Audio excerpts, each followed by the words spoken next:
Media உங்கள் கனவா? 100% internship and placement assistance உடன் பாண்டி ஸ்கூல் ஆஃப் ஜேர்னலிசமின் ஷார்ட் டர்ம் கோர்ஸில் உடனே சேர கால் 7338242424. நீங்கள்லாம் வாக்களிச்சீங்க. அந்த நீங்கள் அளித்த வாக்கில் இறுதியாக இன்னைக்கு நான் வெற்றி பெற்றிருக்கேன். அதே மாதிரி தமிழகம் முழுவதும் தளபதியோட வேட்பாளர்கள் வெற்றி பெற்று தளபதி நம்ம அண்ணன் விஜய் அவர்கள் முதலமைச்சராக இருக்காரு. ஒரு மாதம் ஆச்சு நம்மளுடைய கவர்மெண்ட் பொறுப்பேற்று. ஒரு மாதம் ஒரு வாரம் ஆச்சு. அமைச்சர்கள்லாம் பொறுப்பேற்று கிட்டத்தட்ட 3 வாரம் 4 வாரம் ஆயிடுச்சு. ரொம்ப கடுமையான பணி ஒவ்வொரு இடத்துலையும் போயிட்டு இருக்கு. கடுமையாக எல்லாத்தையும் சீரமைச்சு எல்லா வேலையும் பார்க்க வேண்டிய சூழ்நிலை. எல்லா டிபார்ட்மெண்ட்டையும் பார்த்தா டிபார்ட்மெண்ட்லாம் எவ்வளோ 40 வருஷம் 30 வருஷத்துக்கு முன்னாடி எவ்வளோ பிரச்சனைகள் இருக்குமோ அப்படி எல்லா இடத்துலையும் எந்த அதிகாரி சைட்லையும் எந்த மற்ற சைட்லையும் அவ்வளவு பிரச்சனைகள் இருக்கு. எல்லாத்தையும் சீரமைக்கிற பணிகள் கடுமையாக நடந்துருக்கு. இப்போ இருக்கிற நம்மளுடைய முதல்வர் அண்ணன் விஜய் அவர்களுக்கு ஒரு நாளைக்கு குறைஞ்சபட்சம் 17-18 மணி நேரம் அவருடைய முக்கியமான பணிகள் அனைத்து கோப்புகள் பார்க்கறது. தலைமைச் செயலகத்தில் 8-9 மணி நேரம் தலைமைச் செயலகம். அதற்கப்புறம் வீட்டில் போய் மற்ற எல்லா கோப்புகளையும் பார்த்து சைன் பண்ணுறது எல்லாம் பண்ணுறாரு. எல்லா பணிகளையும் பண்ணிட்டு சனி ஞாயிறு வேலை பண்ணுறேன். கடுமையான பணி. இவ்வளோ முழு வீட்டாக இவ்வளோ தூரம் பணியாற்றும் எனக்கு தெரிஞ்ச வரைக்கும் எனக்கு மூத்த பத்திரிகையாளர் பலர் பேசுகிறாங்க. நிறைய இது வரைக்கும் அரசியல் கூட பலர் பேசுகிறாங்க.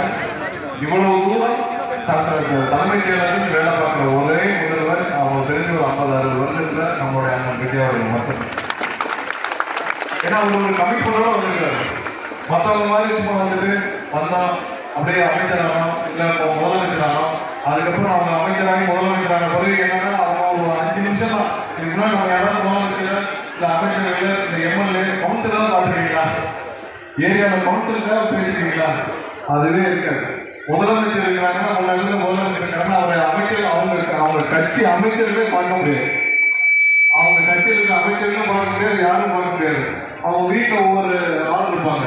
மகன் இருப்பாங்க, மருமகன் இருப்பாங்க, இல்லை மருமகன் இருப்பாரு, இல்லை அவங்களுடைய சம்பந்தி இருப்பாங்க. ஆளுக்கு ஒரு டிபார்ட்மெண்ட்டாக பிரித்து கொடுத்துருப்பாங்க. டிபார்ட்மெண்ட்டாக பிரித்து கொடுத்து எல்லாரும் ஆளுக்கு ஒன்று பார்த்துட்டு இருப்பாங்க. அதிகாரிகளும் அந்தந்த மகனிடமும் மருமகனிடமும் அவங்களை சுற்றி தான் எல்லாம் இருக்கும். நம்ம தான் பார்த்தோமே போன தடவை மகனை சுற்றி இந்த 10 நண்பர்களும் மருமகனை சுற்றி இந்த 10 நண்பர்களும் தவிர்த்து தமிழகத்தில் யாருமே சிரிக்கவில்லை. தமிழகமும் சிரிக்கவில்லை. அதாவது உண்மை. மாப்பிள்ளை சபரீசனா மகன் உதயநிதியும் அவங்க சுற்றி இருந்த 10 நண்பர்கள் தான் போன ஆட்சியில வாழ்ந்தாங்க. அவங்கள தவிர வேற யாரும் வாழல. எந்த பிசினஸ் இருந்தா சபரியும் சபரியை சுற்றி இருக்க 10 பேரும், உதயநிதியும் உதயநிதியை சுற்றி இருக்க 10 பேரும், அவங்கள சுற்றி தான் எல்லா அரசாங்கம். நீங்க பதவி வாங்கணுமா அங்க போகணும், மாப்பிள்ளைய பார்க்கணும். இல்ல நீங்க எம்எல்ஏ சீட் வாங்கணும் அங்க போகணும். எந்த கான்ட்ராக்ட் இருக்கணும் மாப்பிள்ளைய பார்க்கணும், முதல்வர் பார்க்கணும். அதெல்லாம் இப்ப கிடையாது.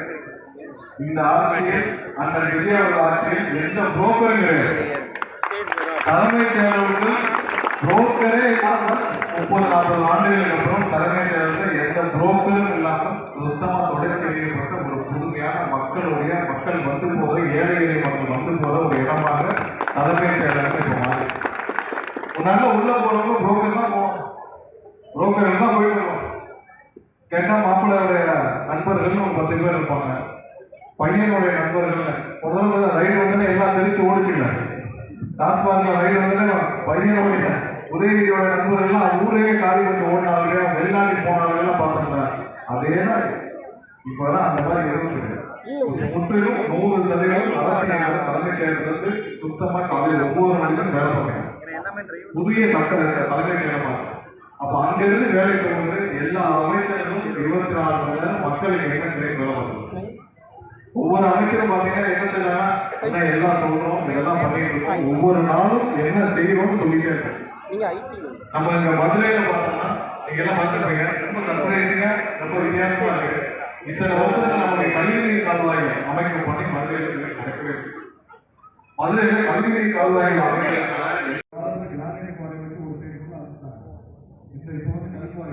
நம்ம வந்தோடனே முதல்ல என்ன பண்ணோம், எல்லா இடத்துலையும் நெருக்குவாரி எல்லாத்தையும் போடுவோம். எல்லாத்தையும் ரீஅசஸ் பண்ணிருக்கோம். எங்கெங்கெல்லாம் குறைகள் இருக்கோ முறையாக வழக்கு பதிவு செய்யப்பட்டு அரசு இயற்கையை அரசு சொத்துக்களை அரசு நிலங்களை புறமுக்கு நிலங்கள் பட்டா போடாத நிலங்களிலிருந்து யார் யாரும் அனுமதி இல்லாமல் கொள்ளையடிச்சாங்களோ அனைவருக்கும் சட்டப்பூர்வமான நடவடிக்கை. இனிமேல் யாரும் இந்த மாதிரி இயற்கை கொள்ளையடிக்க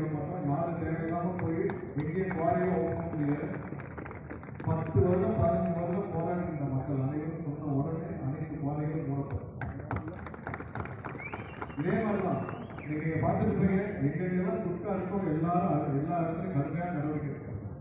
எல்லாரும் பார்த்துட்டு இருக்கீங்களா? இந்த அளவில் மக்களும் நீங்களும் ஒத்துழைக்கணும். எல்லா இடத்துலையும் ஒத்துழைக்கணும். எந்த இடத்துல குட்கா இருக்கக்கூடாது. இன்னைக்கு பள்ளி குழந்தைகள் வரைக்கும் குட்கா வாங்கி போடுற அளவுக்கு நோகமா இருக்கு. எந்த இடத்துல அனுமதி கிடையாது. 100% எங்கேயாவது இருக்குன்னு சொன்னீங்கன்னா கண்டிப்பா நடவடிக்கை அடுத்த நொடி இருக்கும். முதல்வர் கடுமையாக சொல்லியிருக்கிறார். ஏதாவது கடையில ஏதாவது பெட்டி கடையில குட்கா விட்டாங்கன்னா தயவு செஞ்சு அந்த கடைக்காரர் நீங்க வருத்தப்படக்கூடாது. கடை சீல் வைக்கப்படும், கடுமையான நடவடிக்கை எடுக்கப்படும். அதான் முதல்வர் இருக்கிறது. அதே மாதிரி மற்ற அனைத்து கொள்ளையடிச்சு போயிட்டாங்க நான் சொன்னேன். அதற்கு மாநகராட்சி மன்றத்தில் உட்காந்து ஒரே பிரச்சனை.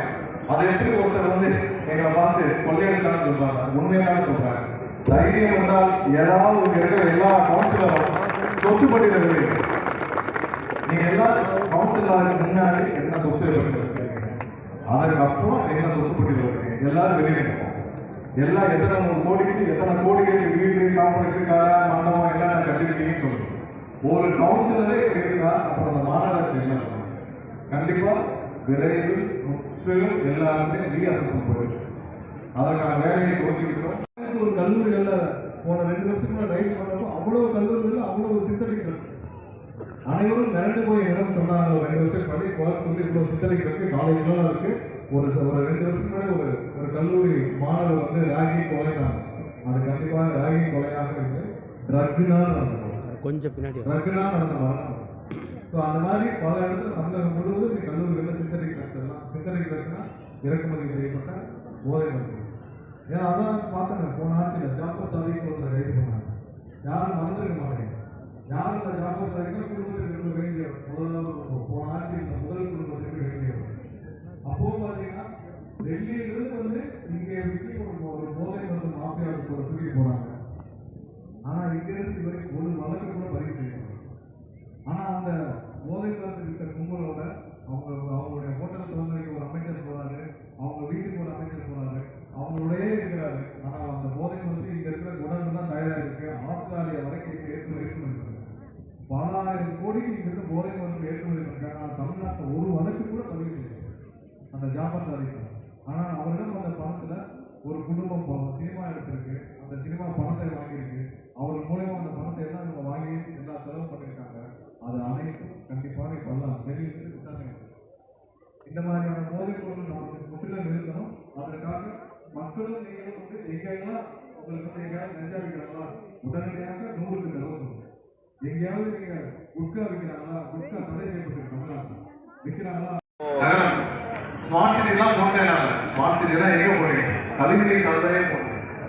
கழிவுநீர் கால்வாயே போடாம சென்னைக்கு அடுத்து மிகப்பெரிய ஒரு பழமையான கழிவுநீர்கள் வெளியேறதுக்கான வழியே இப்போ புதுசாக மாநகராட்சியில் நம்ம எல்லாரும் மூத்த நிர்வாக அதிகாரிகள்லாம் இருக்காங்க. அவங்களோட ஆய்வு செஞ்சுக்கிறாங்க. முதலாவது நம்மளுடைய பணி மதுரை முழுவதும் நம்ம கழிவுநீர்களை வெளியேறதுக்கான பணிகளை செஞ்சிருக்கோம். அதுக்கான ஆய்வுகள் போயிட்டு இருக்கு. விரைவில் மதுரை மாநகராட்சி முழுவதும் கழிவுநீர் வெளியேறதுக்கான வேலையை நம்ம செய்யணும். அதற்கு அடுத்து நல்ல குடிநீர், அதுக்கப்புறம் நம்ம சாலைகள் உள்ள சாலைகள் நிறைய போகணும். இத்தனை வருடமா இவங்கெல்லாம் என்ன செஞ்சாங்கன்னு நம்ம மதுரை மாநகராட்சியில நம்ம எடுத்து பார்த்தோம்னா மாநகராட்சியில போனது